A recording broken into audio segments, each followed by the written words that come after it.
Hey everybody, how's everybody doing today? Welcome to my Tuesday live stream and photo chat where we talk about photography and I do the best I can to help you with any photography questions, particularly Olympus cameras. I'm pretty adept. In any case, also just to kind of catch up, see how everybody's doing, and Ellie's going to be a nuisance again. Get down, get down, go to bed. Oh, stop. Seriously, I just started and you're going to jump on me. You've been laying quietly here until I go live. Oh my God. What? There's no treats up here. You want to go out? Let me put her out. She's just going to be a nuisance. Let's go.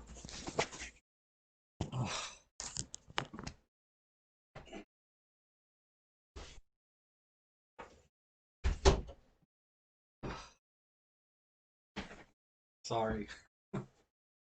I should I should just put her out before I start, but I thought she'd like lay there and just be quiet, because she used to. But I don't know, she got a bug up her butt about something today.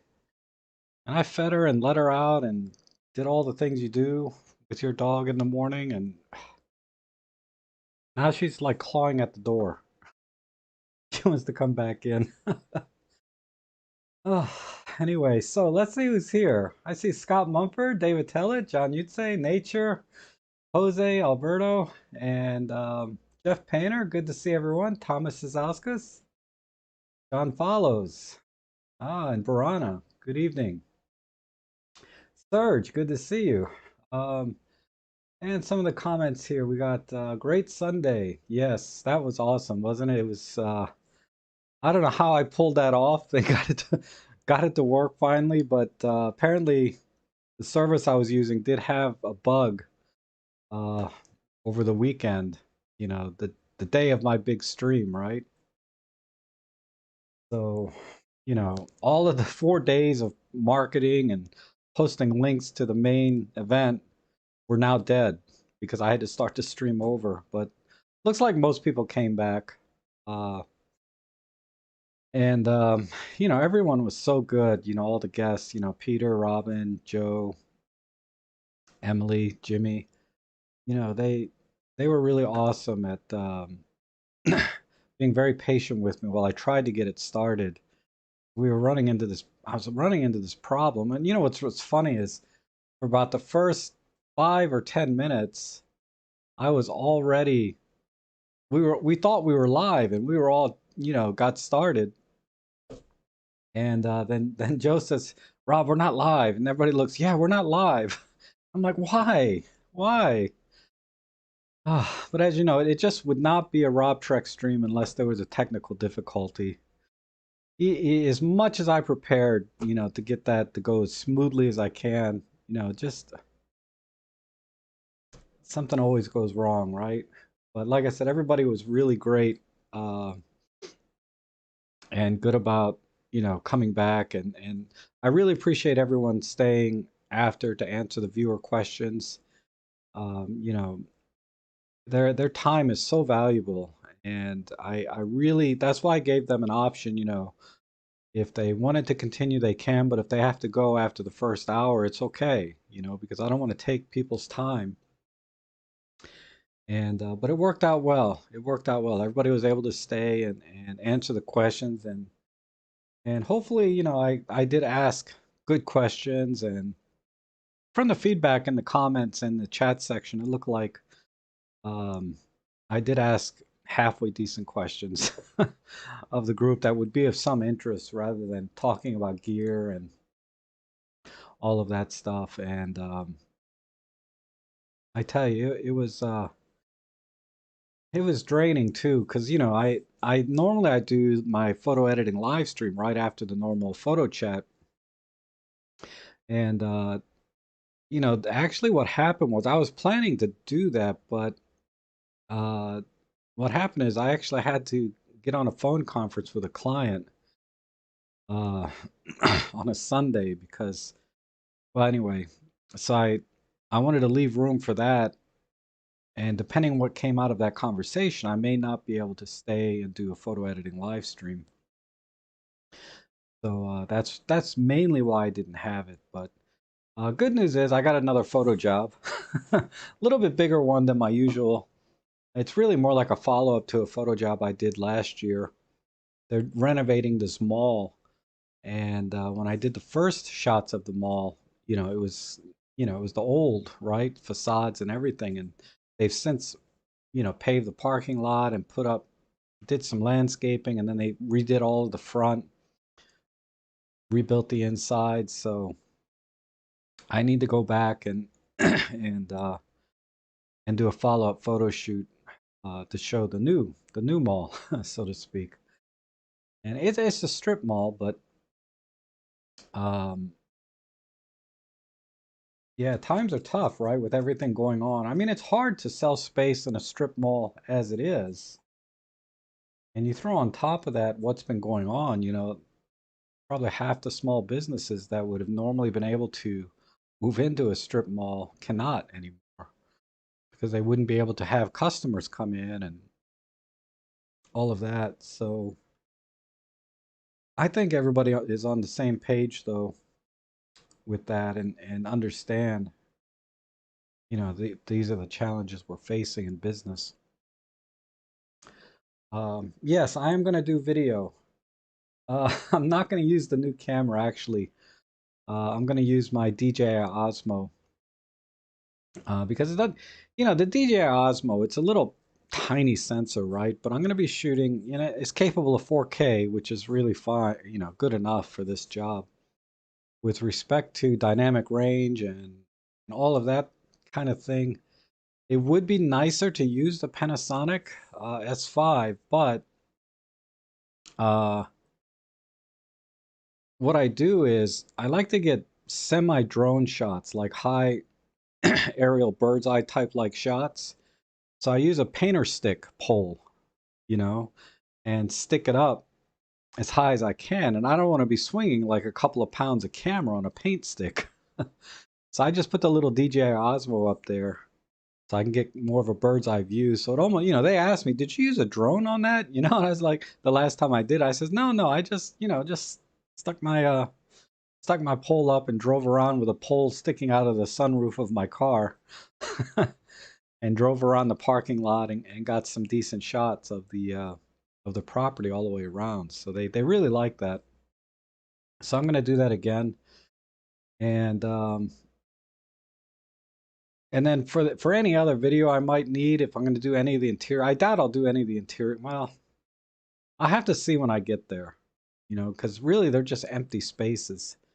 So I may do a quick couple of short clips, a video of the interiors. There's three particular spaces they want me to do, uh, but they're just completely empty. It's just a big box, So I might do two 20-second clips of each one, split it up to try to make a 2-minute video, between the exterior and a couple of interiors. We'll see the one space. My God, that space is like 30,000 square feet. I don't know how, I don't have a flash powerful enough to, to light up 30,000 square feet. Um, but anyhow, oh, thank you, Plato. Hi, how are you? And Anne, hi, thank you. Wow, you guys all really like that Sun. Yeah, so did I. I had a good time on the Sunday stream. And yeah, and Dave says Joseph's comment about why and what, and that's really Joe is very focused, right? He has a very clear message, the hows and whys of photography. And and I love his little tagline, your next shot is your best shot. So, and I've been watching Joe a long time, since I started, you know, uh, doing videos on YouTube myself. Um,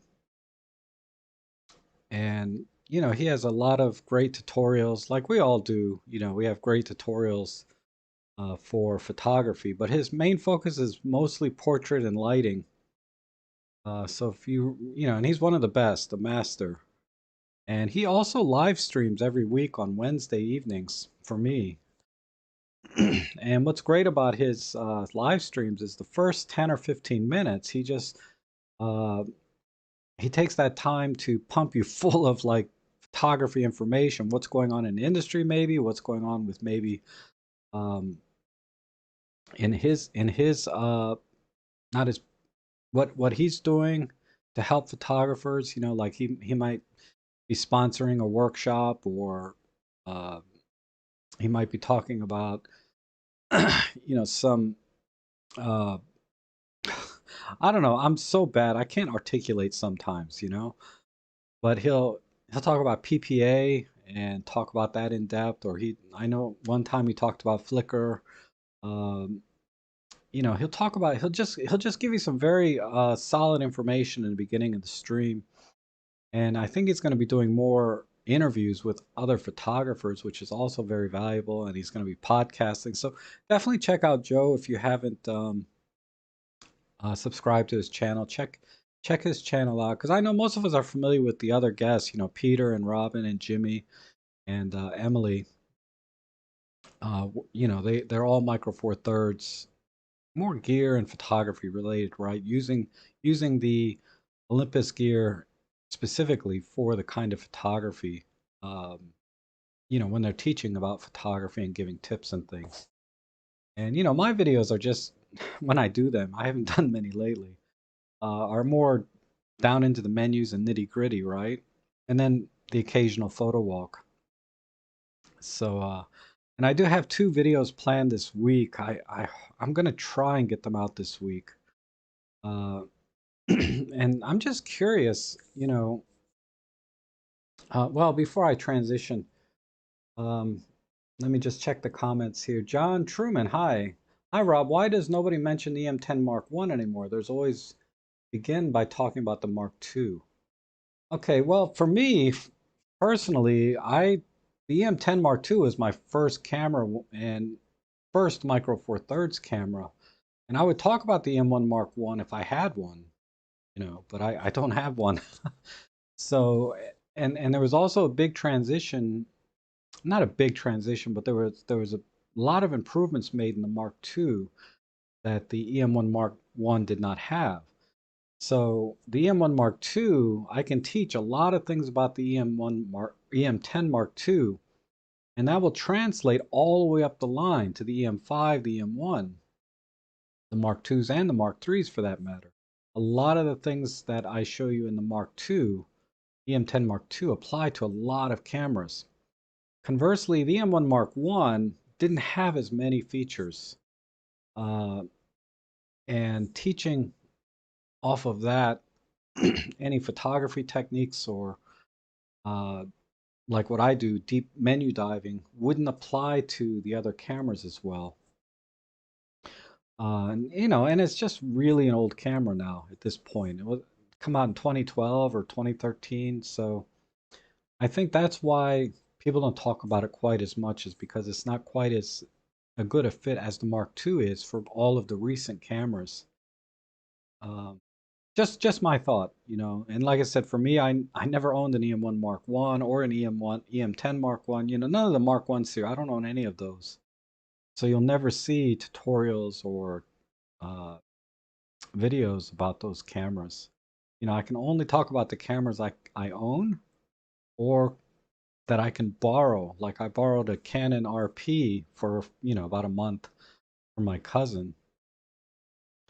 Uh, and that's why. Now other channels that are much larger, they get access to lots of cameras or make enough money, they can just buy the camera, you know, and talk about it. But usually they'll get access to the camera long before um, most YouTubers, and that's certainly an advantage. But it's also what I like to call drive-by reviews, right? They just have the camera for a couple of weeks, and it's a drive-by review. They don't go into detail. And I think for most enthusiasts, more advanced photographers that have been doing photography a long time, digital photography, that's good enough, really. You don't need, there hasn't been any major advancements in tech in the last 5 or 6 years. I would argue 10 years. really, from when they switched over to CMOS. Now, the CCDs were a little bit different, but there really hadn't been that much improvement or advancements in photography. Now, there's been lots of features added, IBIS, image stabilization, live ND, high res shot mode. There's lots of bells and whistles that have been added onto cameras since then. But the core image quality has not changed that much. I can take out a Pentax 10 megapixel camera, take a few pictures, and in good light, it's going to be hard to tell the difference between that and any other camera uh, out today. It's when you start pushing cameras to their limit, that's when you start to see the differences in the improvements in image quality. But for the most part, even the very best digital camera out today is you don't want to be shooting at high ISOs or pushing dynamic range, beyond 7 stops. You're going to hit some limits very, very quickly. Um, so most photographers, you have to build up your skill set so that those don't become limitations uh, in your photography. You bring your own light, or uh, use faster lenses for more light. There's lots of ways to kind of uh, improve your photography and not be hindered by any limitations technically of the camera. I mean, ultimately, you know, uh, shutter speed and aperture is really all you need, and pick an ISO from there, right? And you can do just about everything in photography. And any of the features they've added are really just convenience features. They just make things easier for us, right, as photographers. So like handheld high-res shot mode is just convenience, but you can still do high-res shot mode on a Mark II. You just need a tripod. So it can be done, not as convenient, right? And then if you want the lower noise output that high-res shot mode gives you, um, instead of using high-res shot mode, you just do multiple shots and blend them back in Photoshop. So again, even high-res shot mode is a convenience feature. You can achieve high-res shots with lower noise, even with a compact camera, but it's not as easy, right? So anyhow, that was a long answer to why we don't see the M10 Mark I, but that about sums it up for me. And um, Nature's using his TG6 for 4K underwater. Yeah, it's awesome. I've thought about using the TG5 4K because it's very small and lightweight, and I can put that up on a stick very easily. But having the ability to use, and this is why I got the DJIs, having the gimbal on there, I can tilt, pan everything very easily with the DJI Osmo, Pocket Osmo, uh, on a paint stick, right? So you get a little more cinematic type video out of it. But the image quality is good enough. It doesn't have to be super. I actually, if I have it, I can show you guys. I'd have to pull it up if anybody's interested. And then I went back and I rewatched, and I'm just going to jibber jabber a bit while I'm looking for this. But I went back and I looked at some of the comments throughout the chat on Sunday. And you guys were very, very kind and engaged, and I really appreciate that. I think that it helps us as the host and guests in the stream see all of those great comments and questions coming from the chat section. It helps us, inspire us or keeps us motivated and excited about being there. So you guys were great too. I really appreciate you guys being there and being so positive throughout the whole stream. See, where's my work folder? Here, work. The Winstead? No.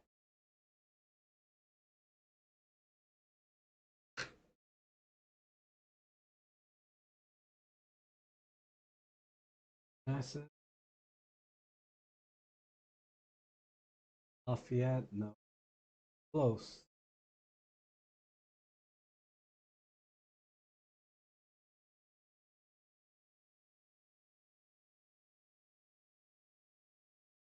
In a circle. It's,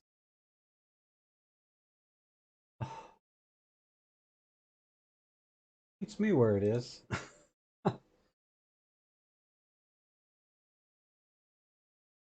Definitely not that. Digging through some folders, but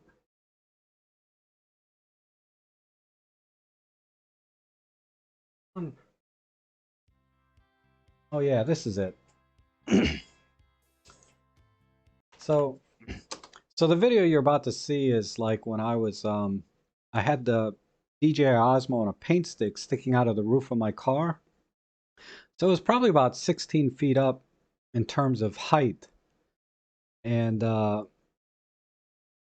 um, and then I was controlling the DJI with my phone, panning and going up and down and stuff. So some oh, come on, not that one. That's yeah. Here we go.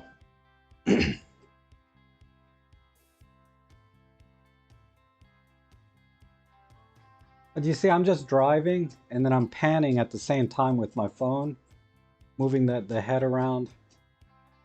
We'll get through some of the stills.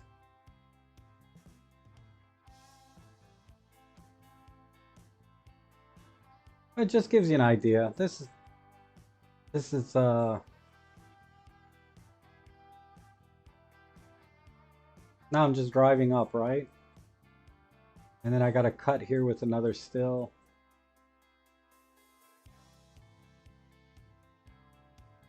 This is just a photo that I'm panning. That wasn't actually the gimbal. That was a bad transition right there. But I'll do better next time.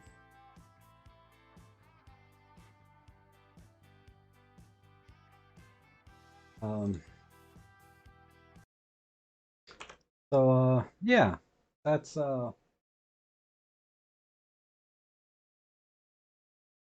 that's what I do for a living. Is I do real estate, commercial, photo and video. Um, let's see. Oh, Rick Bear's in the house. Hey, Rick, how are you? And Magrat, awesome.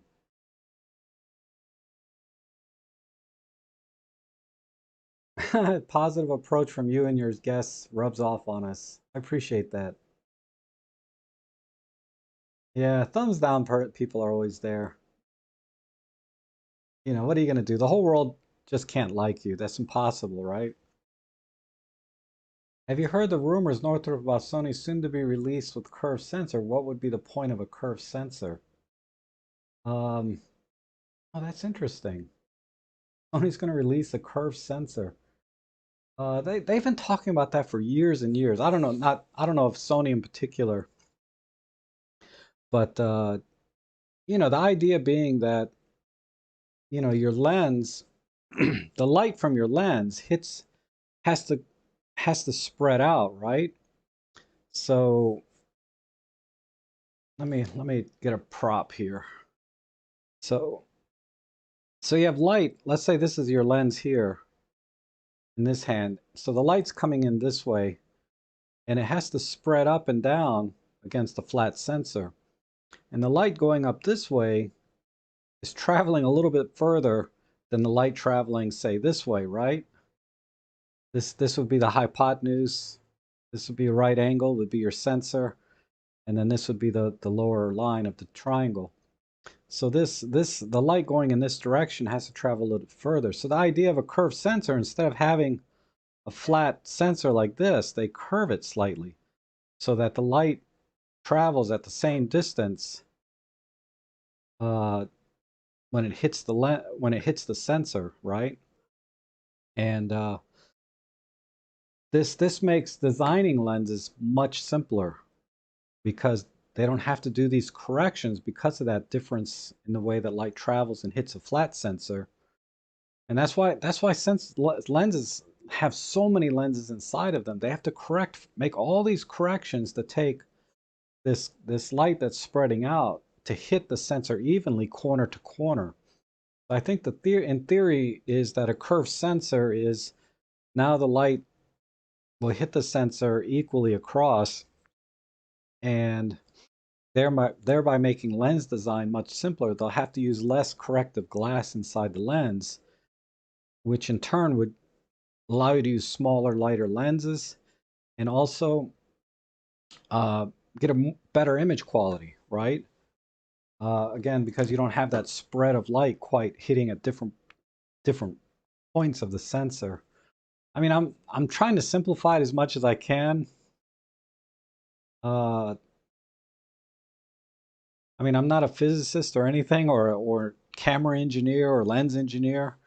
I can only recite vaguely what I remember when I was reading about it. And I said, "Oh, that's really interesting." But I can imagine the engineering to make a curved sensor, right? They need a, I mean, it's a piece of silicon. So I don't know if they would, I don't know how they would manufacture something like that. I mean, obviously they can because they had prototypes for years and years. But uh, yeah, and if the light has to travel a little shorter distance to the corners, you should get less vignetting, right? Because that's a lot of times that's why you get some vignetting is because the light is traveling further, so you lose a little bit of the energy from the light hitting the sensor because it's traveling a little further in the corners. And again, that's why lenses have to do all this correction inside. So yeah, it'll be interesting to see if Sony does come out with a curved sensor.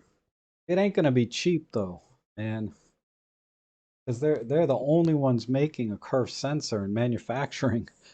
So it's not like a mass market thing where the price is down. So I guarantee it's gonna be expensive.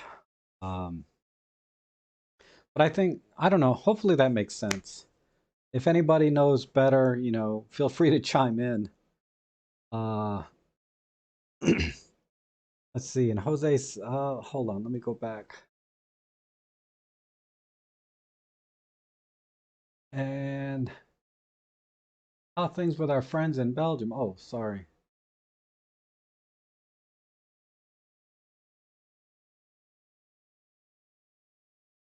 And then Nature's asking, I have a pilot fly gimbal for both my Olympus and Panasonic cameras for video. Okay. Not familiar with that. I mean, I can't put a gimbal on the end of a paint stick. It would just be way too heavy. Sony released the A1 for 6,500 euros body only. Oh, wow. Wow. What the heck is, I assume the A1 is this curved sensor camera? Yeah, I told you it'd be expensive. I mean, there's no way you can manufacture curved sensors and be cost effective. And curved sensor would probably need a new set of lenses. Absolutely. Because all the lenses we have now are designed for flat sensors. And again, they do all of this correction. I guess in theory you could still use them if it's the same mount. But then instead of like vignetting darker, it'd probably vignette a little bit lighter on the edges. Um, and John Allen says reduce vignette. Yep. Oh, Roman's heading out. We'll be back in an hour. I'll be off by then, I'm sure. And oh, Slobodan Sirdansky. Hello. Boy, that's a lot of syllables. Slobodan Dansky, sorry. Hopefully I got that right. And smaller, lighter telephoto lenses from a curved sensor would be great. Yeah. And Stanislav, oh yeah, you're a very technical person. Says, hi Rob, from a geometry optics view, there's no such issue at all because there's a focal point. Okay, that makes sense. And we use curved screens in the film industry, so a curved sensor makes sense. Hmm. That's that's wrinkling my brain. This whole curve sensor is it's putting wrinkles in my brain. I just Stanislav continues geometry optics, one plane rendered to the plane on the other side of the lens. Yes. Let's see, the front of the lens is curved. So the light's got to be coming in. I don't know. Like I said, I'm not a lens designer. But that's what I remember reading is about the length the light has to travel will be shorter on the ends now, having less vignette, potentially more light. Uh, I mean, I doubt it'll be like a full stop, but you might see a tiny bit more light on the, or less vignetting, basically. But yeah, it's new territory, right? And Stanislav is pure marketing. Possible.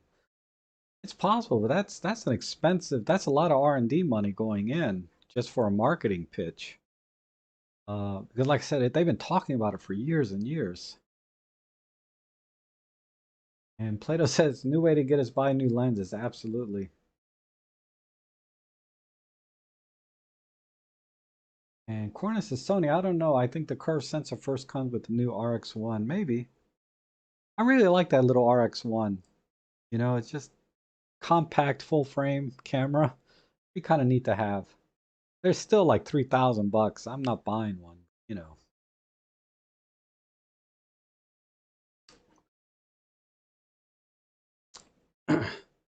And Rick says the sensors aren't just curved, they can actively change their curvature to correctly focus different focal length lenses. Sounds fun, but only really value in large format.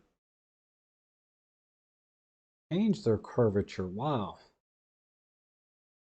And this, this reminds me of what I always say, there could be a leap in technology that just renders everything we're doing now obsolete.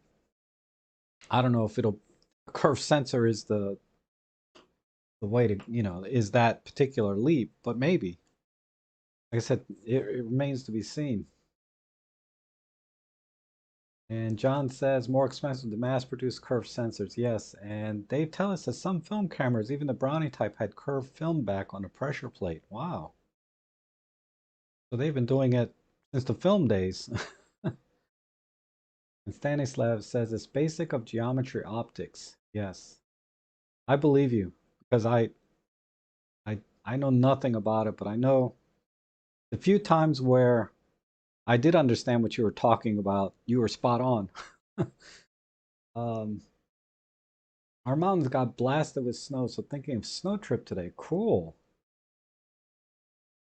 And nature says, that's for Randy. So I don't know. I thought I saw John Follows in here earlier. But John Follows, I think it was John Follows, called me out at the very beginning of Sunday's stream. He said, oh my God, Rob scripted his intro. And I did. I did script the first 3 or 4 sentences because I wanted to make sure I said everything I wanted to say in the 1 minute that I had to say something. Because I really tried to keep the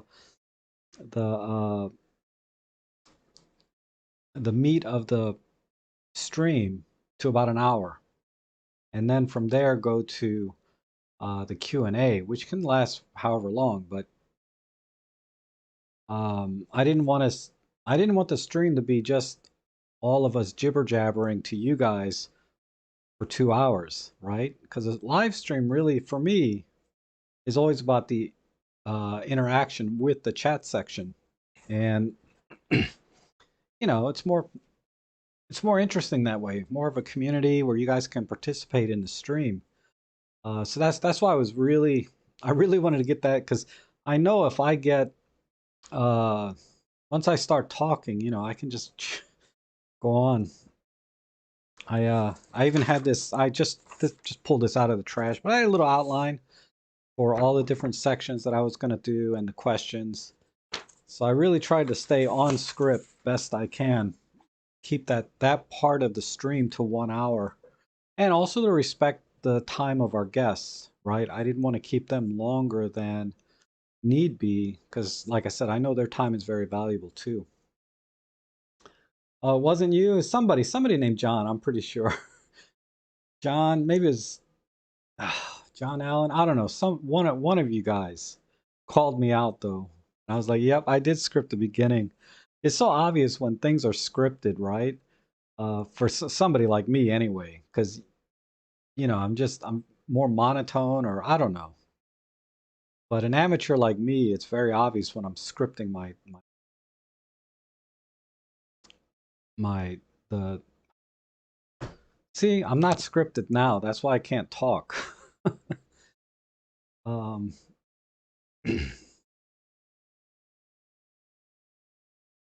And Randy says, all of my 35 millimeter cams went off for refurbish CLA. Good. And the original curve sensor is the human eye. Yes. Well, the eyes in nature doesn't necessarily have to be human eye, right? There was certainly creatures before us. If you're a Darwinian uh, believer. And robtrek Sunday live streams worked really well. It takes practice to get things right, and they just get better and better. Really enjoyed the show. Thank you, Rick. Thank you. Yeah, I was very lucky, and the only problem, the biggest problem though, other than the stream getting jacked up in the very beginning, was I couldn't get Maddie on. And I emailed Melanap and I told him, I said, in your free section, you say you can have one guest. So I tested that, right? And it was me plus one guest, and it worked great. And I said, okay, in the pro, it says you can have 6 guests. I was like, okay, so it'll be me plus 6 guests. But no, it's 6 participants total. And it's not clear. I mean, their website's very thin and they're still kind of in beta mode, which, should have been a clue, right? That I should have used StreamYard. But StreamYard was like 50 bucks. And Melanap was only $15. So I was like, I don't have a lot of money, so I just rolled the dice. But I tested it. I tested it. And it was working great. And I was like, okay. So it was a little bit of a mistake on my part using a beta app to do the hosting. But once it was running, it was great. You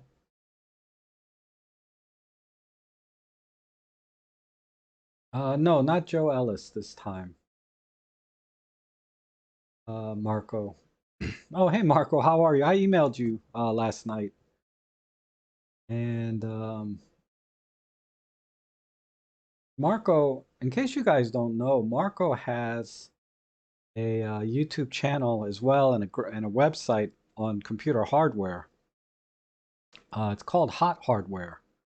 So if you search YouTube for Hot Hardware, you'll see Marco's channel, and they talk about all of the PCs and Mac and things like that, hardware, basically like video cards, CPUs, motherboards, PCs, laptops, all of that stuff, Mac.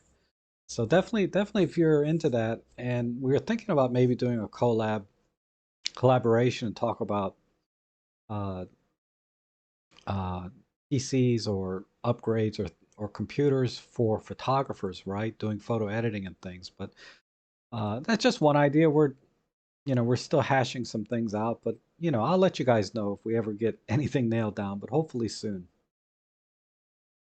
And Nature says facing a camera and doing an introduction is hard enough, even with a short script. Never mind hosting a chat show. Oh, thank you, Nature.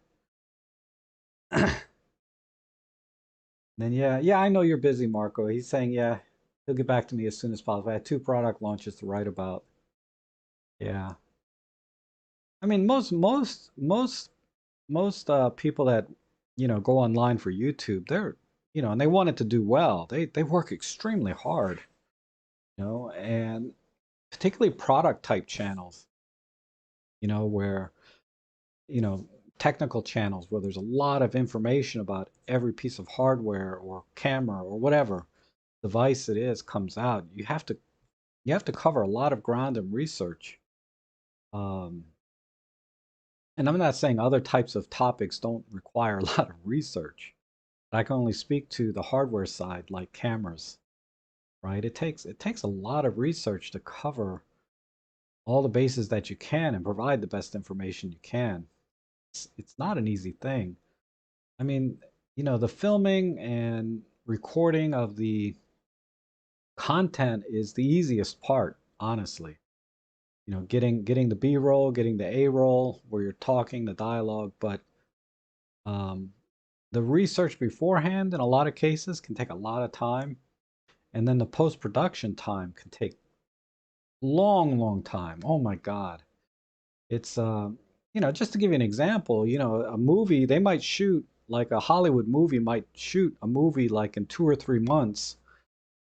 All the shooting is done, you know, but then it's like a year of post-production and editing from there, maybe 2 years, So, and just scale that down to just an individual person like myself, it takes some time to kind of prep a little bit and research a little bit. I don't do a lot of hardware type stuff, so that part's not hard. I just have to get in my car and go take some pictures, and that's all the prep I need, or sit down in front of a camera. But the post-production part does take a long time. Yeah, I haven't seen much of Joe lately. I should reach out to him and see how he's doing. Joe Ellis. Um, and John Yusei says, how demanding various editing programs are on a computer hardware would be an interesting question. Yes, and that's a relatively easy one to answer.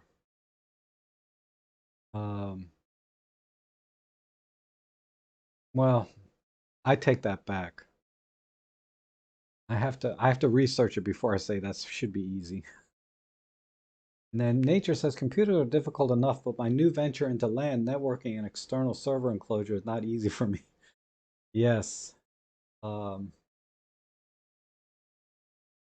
you know, most consumer products are pretty much straightforward. They should be plug and play, but you still have to be fairly technically orientated, or very diligent, and to get things right, you know. Like it took me a little while. Like, I had a couple of weeks there, maybe 3 weeks, where my streams kept freezing and things like that. And I was trying to correct this problem without throwing money at it, right? So I grabbed a router that I've had for about 5 or 6 years, but it was a really good router, uh, Netgear Nighthawk, you know, supposed to give me 3 gigabits of speed over Wi-Fi. Anyway, I'm still having some challenges with it. It's not optimal the way I think it could be, but it's pretty close. I got it now to where I just have this one laptop that does the streaming is the only thing on that one channel in the 5 gigahertz band. So there shouldn't be anything else interfering with it. And then I have a 2.4 gigahertz band and another 5 gigahertz band, but I put everything else on the 2 gigahertz band. And everything seems to be operating fairly well that way. And Marco says AMD's Ryzen 5000 series CPU architecture news hits today. Oh, okay. And also the RTX 3080 laptop. Oh, laptop GPU. Both articles are live on the site. No time for videos. Wow. Yeah, I wish I could have waited. Let me rephrase that. I should have waited for the RTX 3080 mobile, um, because I have an RTX 2060 now, and it's the Max Q version. So yeah, I get great battery life, but at the same time, it's plugged in 99% of the time. Um, and the performance is not particularly great. It's not that much better than my GTX 1060 Max Q, if any. I think most of the improvement I'm getting, and it's very subtle, is because I'm using an 8-core 16-thread CPU versus my older Intel 6-core 12-thread. And, all of the benchmarks and everything said I should be getting better performance, but in practice, I didn't really see much difference. A little snappier here and there, but it gets bogged down just like the old one once you're on the computer for a while. And let's see, Liverpool's asking, what do you think about the Nikon P1000? Should I buy this or a DSLR with telephoto? I'm not that familiar with that camera, but I think it's, let me just look it up real quick. I'm familiar with the Nikons. Let me look at a Nikon P1000. I mean the Nikon DSLRs. $1,000. And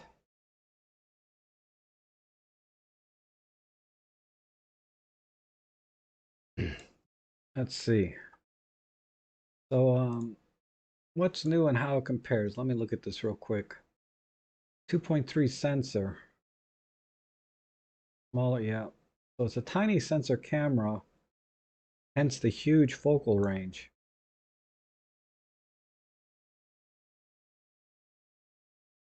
And let me look at one other thing. The dot sight. 1,400 grams. Man, it's heavy. But hence, I mean, it's not heavy compared to a DSLR with a similar focal length. Let me look at the body. Wow, it's massive. And then one other thing, let me look at the specs again.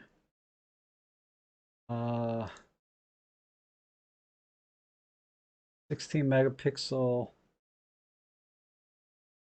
with an f2.8 to 8. Um,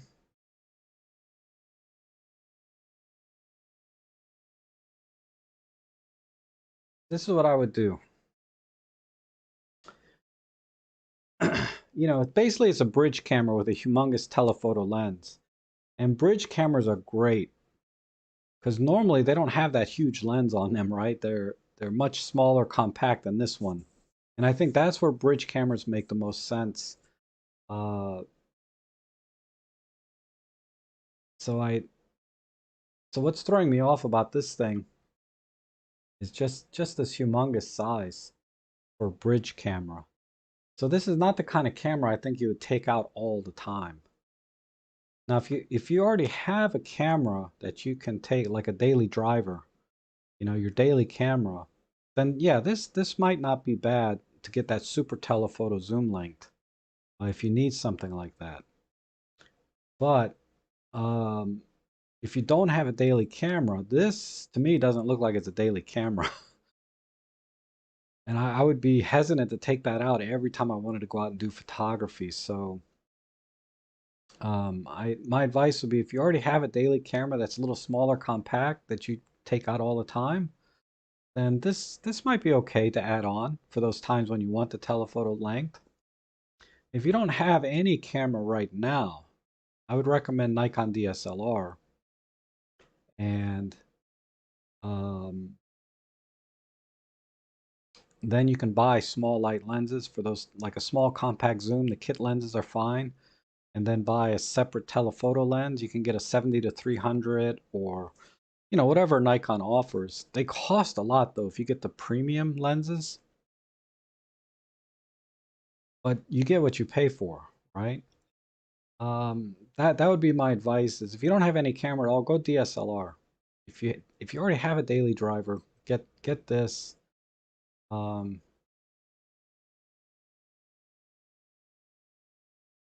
and if the camera you have already is interchangeable lens camera that you can swap lenses, just buy a telephoto lens. You'll you'll get much better quality than typically these super zoom type cameras. Okay.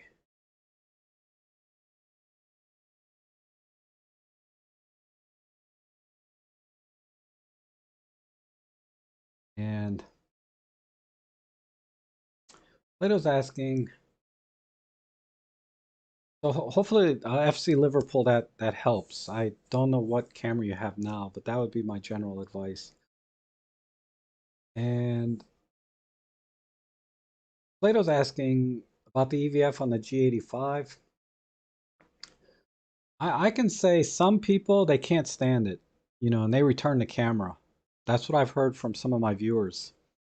Me personally, if I'm looking at it straight on, it's no problem. And if you go off a little bit, it does start to tear, or it's not an OLED EVF. It's some other kind of EVF technology. I forget what it's called. So you have to be using it, looking at it straight on, and for me, it's not a problem. I'm pretty okay with the EVF on my G85. But you just have to try one and see. It's probably worse for people that wear glasses, right? Because then the EVF is even further away from your eye, and that tearing effect would be even worse, and things can look pretty bad. And that's what I've heard from my viewers. The people that didn't like the EVF was because it was just all smeary looking to them. And I suspect that's because they're wearing glasses on top of not having an OLED type EVF in the camera. So you really have to try it for yourself and see. Um, because the G85, G80, G85 is, I assume we're talking about this camera. Let me make sure. Oh, this is a GX85. I'm sorry. You were asking about, yeah, you were asking about the GX85. Okay. So for me, it's fine. I really don't have any problem. Let me just try it one more time. Yeah, it doesn't smear or tear for me. It's a little bit it's a little bit smeary when you're not looking straight in, right? And that's a big problem for some people. Okay. And FC Liverpool asks, what affordable gear can we use to have similar focal distance as a Nikon P1000 for bird pictures? Um,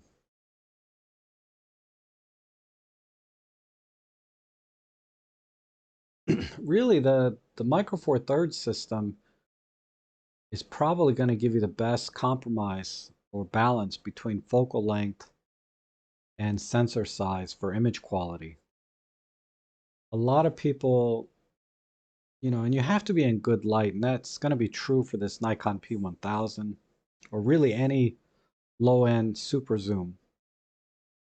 Uh, but a lot of people they'll use like the 40 to 150 or the 75 to 300. That lens right now is an equivalent 600 millimeter. It's not quite as long as the P1000, but you put that onto a 20 megapixel like EM10 Mark IV or EM5 Mark III, you get much better performance than you will with the P1000.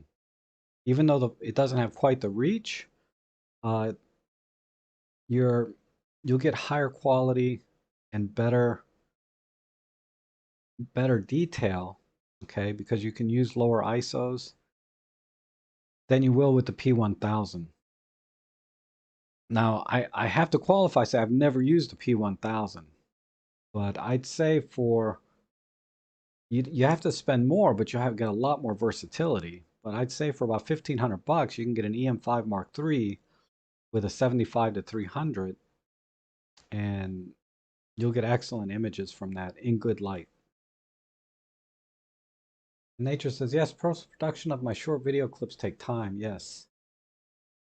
And Stanislav says, yes, great thought experiment. Just try curved TV screen or display. This is not weird for you to watch, then maybe curved sensor will be an amazing thing.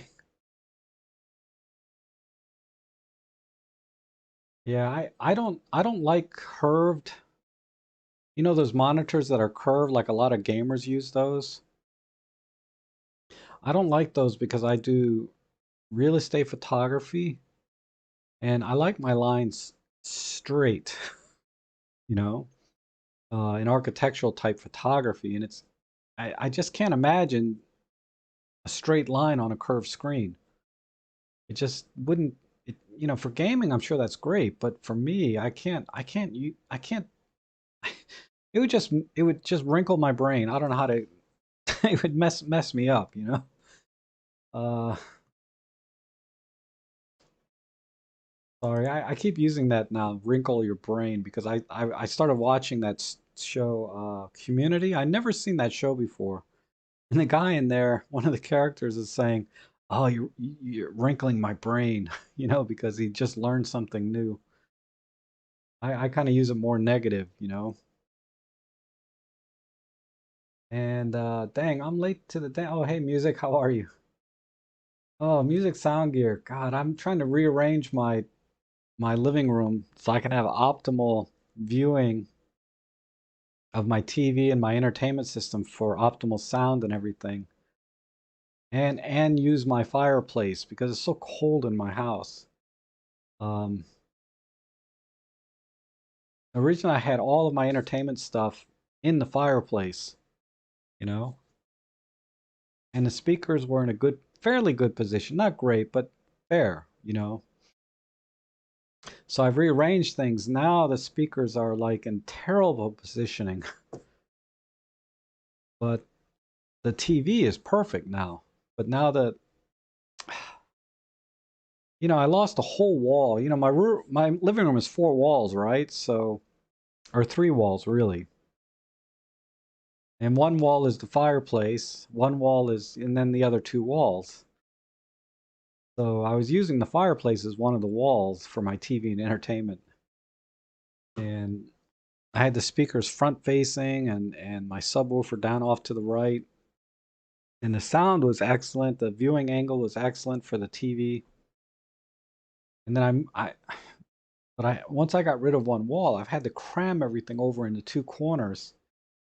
And the speakers are now in not optimal position. They're being blocked by sofas and furniture now. Yeah, well, I'm only saying that because music knows what I'm talking about trying to get optimal sound, right? You got to position your speakers, the rule of thirds even, right? 30% off the back of the wall, then you sit about 30% off the back of the other wall. Rule of thirds applies to a lot of things, doesn't it? And but I just I can't get that optimal distance. I might have to get some speaker stands and position them, then I'll be okay. And then I can put the subwoofer somewhere better too.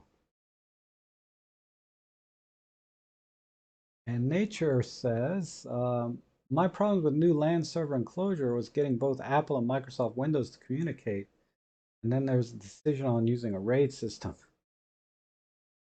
Ugh. Um, I don't know. I think in theory RAIDs make a lot of sense, and for big, large enterprises, RAIDs certainly make a lot of sense. But for your own personal LAN server, um, I don't know. Seems like overkill. And David says there's a lady in my group with a P1000. Is that Kim, David? I know Kim had like one of those bridge cameras.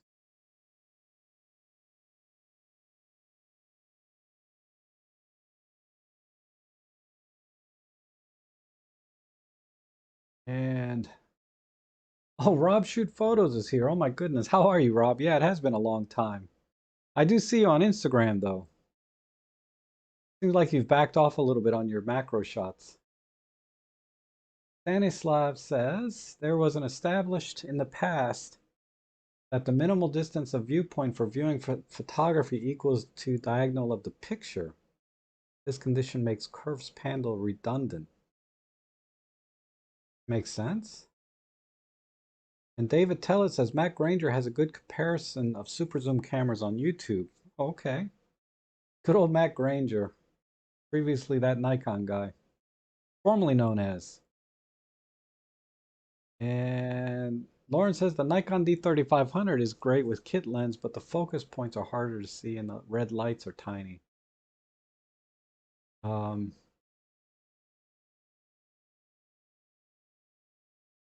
yeah, yeah, but usually with birding, you want the bird in the center of the frame anyway. That's where the sharpest point of the lens is typically. But yeah, I would definitely go mirrorless or micro four thirds over D3500 personally for birding.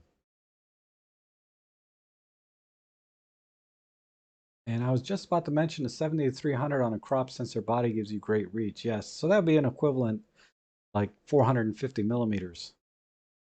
Still half what a P1000 is, but you're getting a sensor probably 5 times the size. So ultimately, you can use lower ISO and get sharper details and crop in and see more. And John Yusei is wondering if we've seen the last of the new mirrored DSLRs. I doubt it. Somebody will still make them.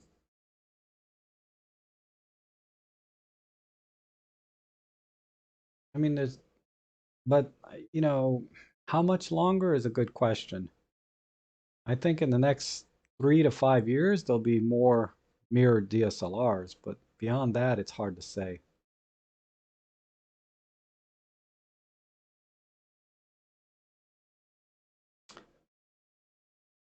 And the 7300 lens is great, especially for use on the smaller EM5. Yes. And Lauren says the GX85 is a great $499 bundle with 2 lenses. And only going rapidly side to side will it tear. Oh, I wouldn't even say you have to go rapidly. When I was looking at it just like this, let me look. I mean, if I just move a little bit off center, it tears a little bit. It's not the color tearing, okay, smearing, but I'm talking about just looking in. Like right now, the center is dead sharp. All corners are sharp. But then when I just move off a little bit, the right side, if I move my eye to the left a little bit, the right side starts to get double with my eye. Could be just my dying eyes.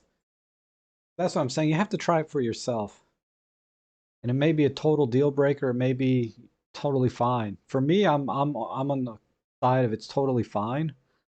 Um, but it's not 100%, but it's fine. And the GX9 has a newer sensor and a top dial for light adjustments, plus a 12 to 60 kit lens for $799. When it gets closer to $599, jump on it.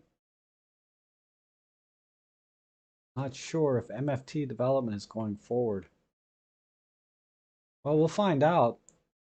OM Digital is supposed to make an announcement about the future of their camera division going forward. I think CP Plus is the end of this month. I'm not sure of the date. I think it was like February 28th. And Nature says, my brain became wrinkled from my time in the music business. Yeah. And Lauren says, place the TV in the fireplace. No. And Rick says, do you get straight lines on a curved screen? The curvature is so you get wraparound view like the days of cinema lens. Or he says, you do get straight lines. They're straight, but if it's curved, it's just going to mess with me. If I have a flat screen, then I know I just feel like I would see it better on a flat screen, a straight line, than I would on a curved screen. And the brains, they are getting wrinkled as time passing by, yes. And curved screens are fine if you watch at the same height of the screen. Yes, I don't. I'm always twisted and everything.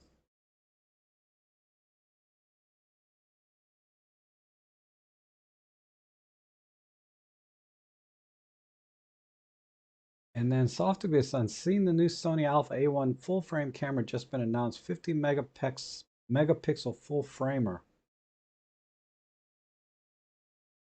All right, let's look at the Sony A1. Maybe that's why. How many people are here? Everybody's watching the Sony announcement. That's why I don't have many people today. I'll blame it on that. Sony, Sony A1.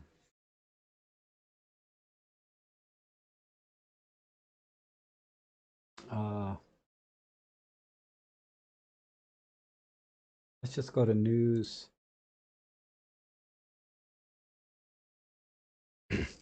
6,500 bucks, 50 megapixels that shoots. Let's see. Drop the bomb. A1 feature, incredible speed, 30 FPS, a 9.4 million dot EVF. Wow. And ISO to 32,000, handle to 100, BSI sensor,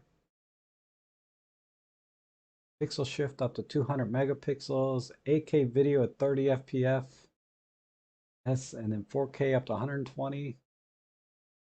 The latter works as a full sensor readout, no pixel binning, and 5.8K oversampling, 10-bit 422 with S-Log.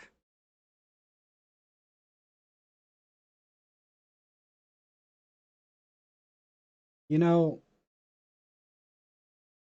I don't see anything about a curved sensor.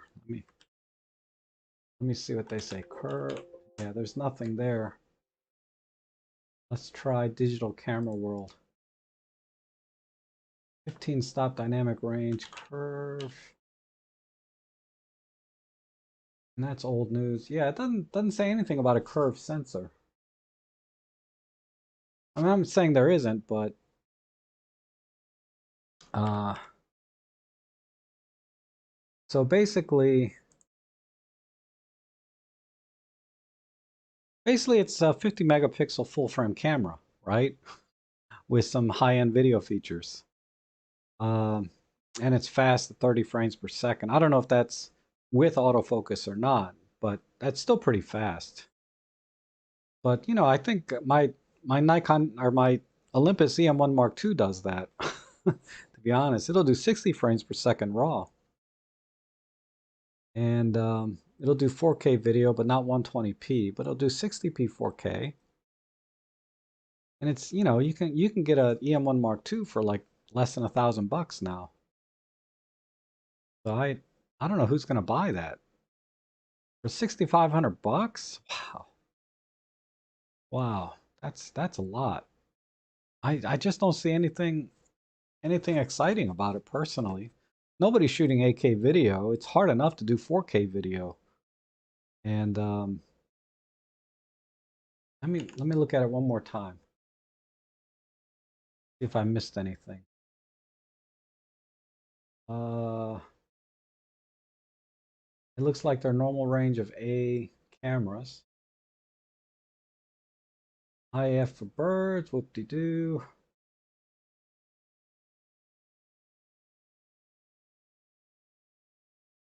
Has CFF Express and a UHS-2.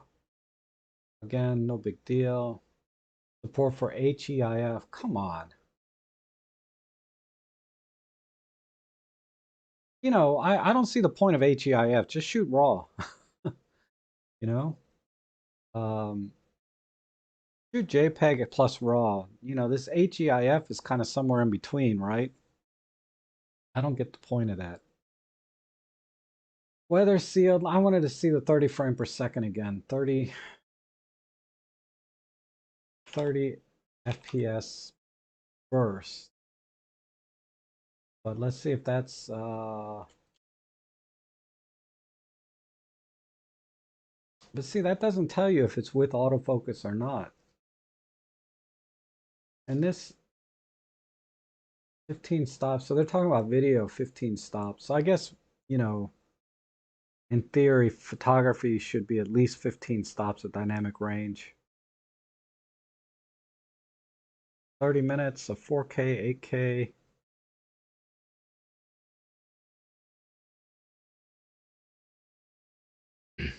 Yeah, you know, if it was $2,000, I might be a little more excited. But $6,500? Man, they better throw in the kitchen sink, right? Holy crap. I'm just not impressed. Sorry, Sony. Nothing nothing to see here, really. Um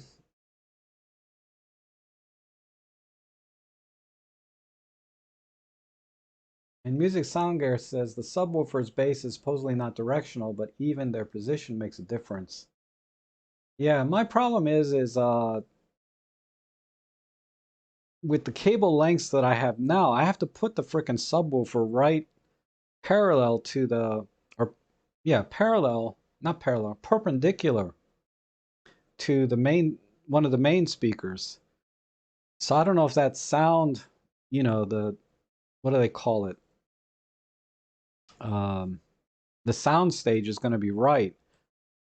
Putting a subwoofer perpendicular to the speaker. Uh, I mean, I'm going to probably end up doing it that way anyway, just because the sound doesn't have to be that critical. I don't have critical hearing, right? I just, if it sounds decent, I'm okay.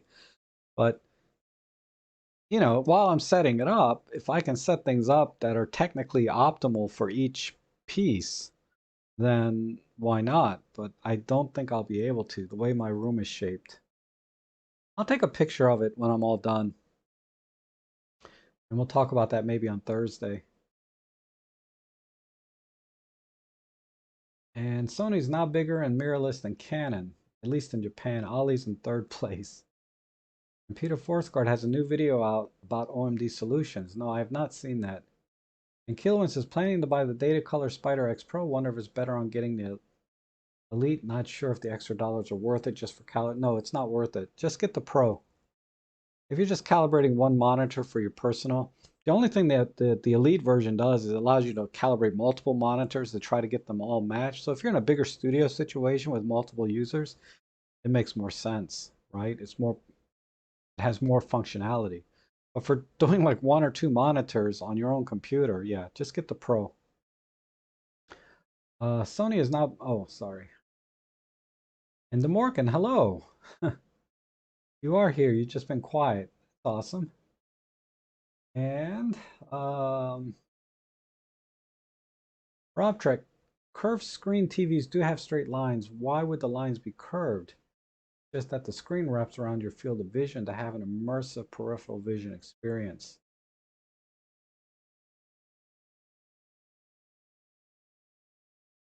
I think it's probably fine, but I remember my cousin got a curved screen and we were looking at a spreadsheet and it just looked weird to me on there. And spreadsheets are nothing but grids, right? And it just kind of looked weird to me. So whenever I look at I haven't looked for a new monitor in many, many years, but um, I'll have to look at it again. But curved screens, you do have to be kind of front and center of the screen, whereas a flat screen, I can be looking at it at an angle from any angle, and the line is straight. I don't know. I have to look again next time I go out. And Thomas Zazowska says, no curve sensor on the A1. Corna says the same thing.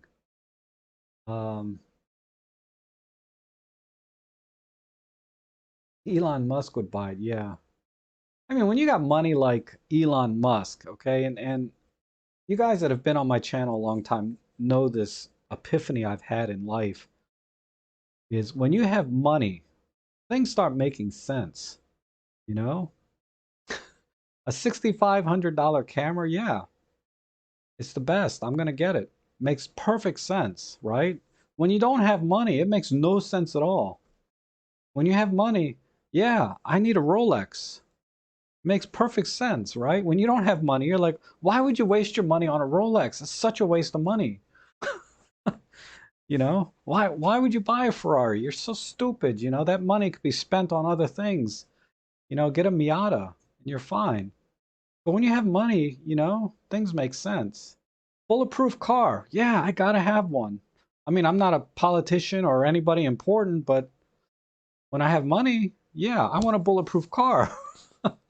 It would just make sense. You know, a 50-foot yacht. I gotta have a boat when you have money. It just it's not like a luxury purchase when you have money. When you have money, these luxury items are necessities suddenly. And when I had money for a very small window in my life, I had a few bucks. Those things made sense to me. Having those kinds of things, you know, a yacht, bulletproof car, all the, you know, it's like, and I look back now, and I was such an idiot because now I don't have money. But I don't know what would happen if I had money again, if those things would start making sense again, right? So I don't know. So I never judge anybody for what they want to buy or do with their own money. You know, do whatever you want. Because I can appreciate when you have money, things just start making sense. Anyhow, you know, like it's just you by yourself, but you buy like a 10,000 square foot home. It makes no sense to me right now. But if I had money for a 10,000 square foot home, it might make perfect sense. I don't know. The A1 is to compete with the R5. Isn't the R5 like $2,000 less though, Plato? And let's see. Nature says, only just bought a 4K TV last week after my old HD broke down. Buying an 8K, no chance. I know, right? I still don't have any 4K TVs or monitors in my house. I got nothing. I'm thinking about getting a 4K monitor, but I just spent so much money last quarter that I have to catch up and pay off all my credit cards. Um, Shooting raw in cold weathers could lead to hypothermia. Oh, I need to get ready for my next stream. And Richard says, was just reading about the A1. I can't tell what market they are aiming for. I don't know. Sometimes companies just make a camera because they can, you know? Um,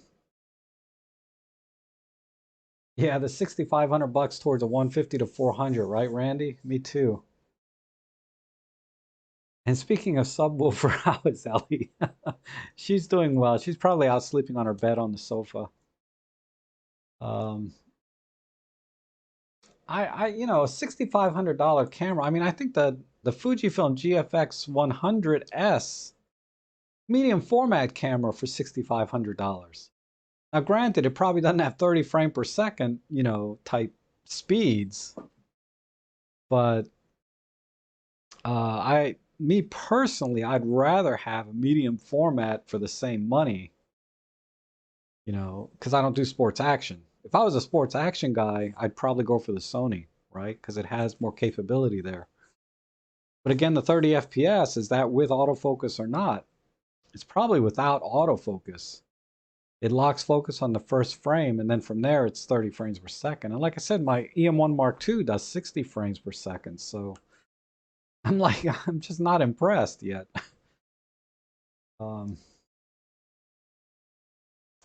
but time will tell. You know, maybe it's an awesome camera for someone. I don't know. It would make no sense at all for me to buy it. And I think I would say that even if I had the money, I would say this camera makes no sense. You know, $6,500 for a Fujifilm medium format makes sense. Even if I don't have the money, it makes sense to me. You know, but a full frame camera for 6,500 bucks, not having the money for it just doesn't make sense to me right now. But if I had the money for it, it might, but I don't. So that's just where I stand. That's what I mean. Everybody's opinion is biased, right? One way or another. I'm very biased because I'm so poor. I look at these expensive cameras and I'm like, it doesn't make any sense. It's stupid. You know, that's because I don't have the money to buy one. You know, I'm exaggerating, but you see where I'm coming from. We all have these biases that uh, Lawrence says, put the subwoofer in the neighbor's garage. And my newest Olympus camera is still the M5 II, and I'm totally satisfied. Yes, it's an awesome camera. Mine is right here, arm's length. I always try to keep a camera just near me all the time, but I have way too many cameras. And Rob Shoot Photo says, I think based on what the price and specs are, I was thinking it'd be built like a 1DX, but it doesn't have a vertical grip. Yeah, it's just like all their other Sonys. Subwoofer tip, place the sub where you normally listen, then play some music through it and walk around the room. Oh, that is a good tip. um, so don't have the main speakers on, only the subwoofer, then walk around and see how it sounds. That's a good idea. See, the simplest solutions are the best. That's a great tip. Thank you, Richard. I don't know why I would have never thought of that. And it's so simple, right? There's so many ideas that just make perfect sense, right? Like look at this pencil, you know? There's no eraser on the end of it. They used to use this pencil and eraser separate, but then somebody put an eraser on the end of a pencil and like boom, millionaire, multimillionaire. Simplest ideas.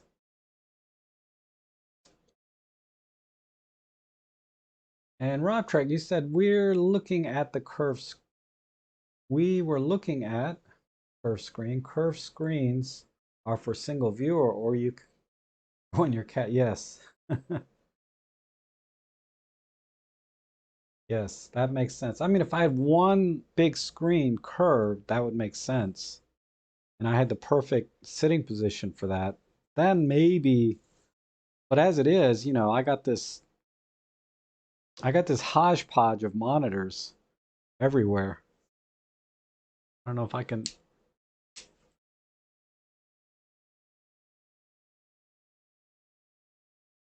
I can't take this off. I don't have a quick release on there. I was gonna just pan my camera around. Does this have a battery? I can use this camera.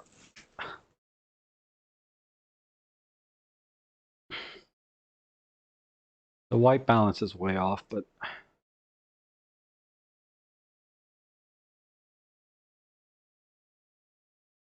my dying eyes, I can't see which port is HDMI. Go wide.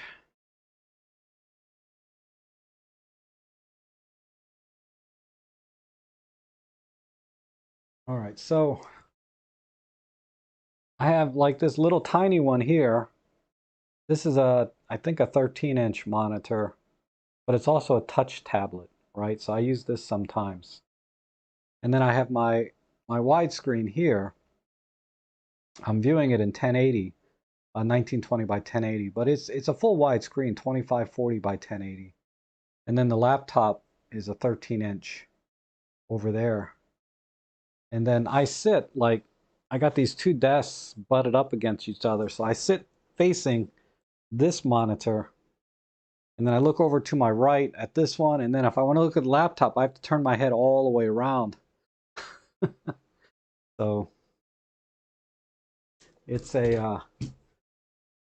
okay. So I have to go to my next stream where I live. Bulletproof screen car might be.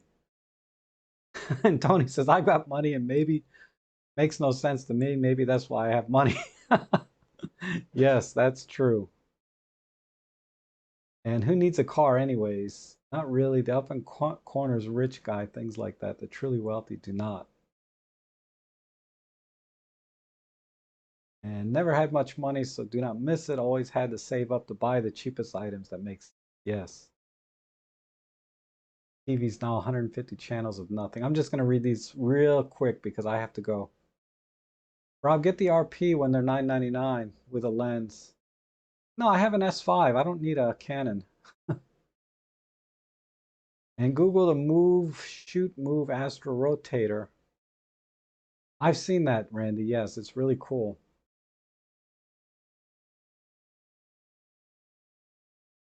Place a subwoofer in the trunk of a car and test the welds. Killing me. All right, I have to go. So you guys, thanks again for joining me today, taking time out of your day. I really appreciate it. I'm going to go over to my photo editing live stream. So I'm going to start that about 5 minutes late. 'Cause I'm over time on this one, but you guys have been awesome as always. Thanks for all the great feedback on the Sunday stream. I'll let the others know that you guys really enjoyed that. So you guys have a good week. I'll be back on Thursday for another photo chat.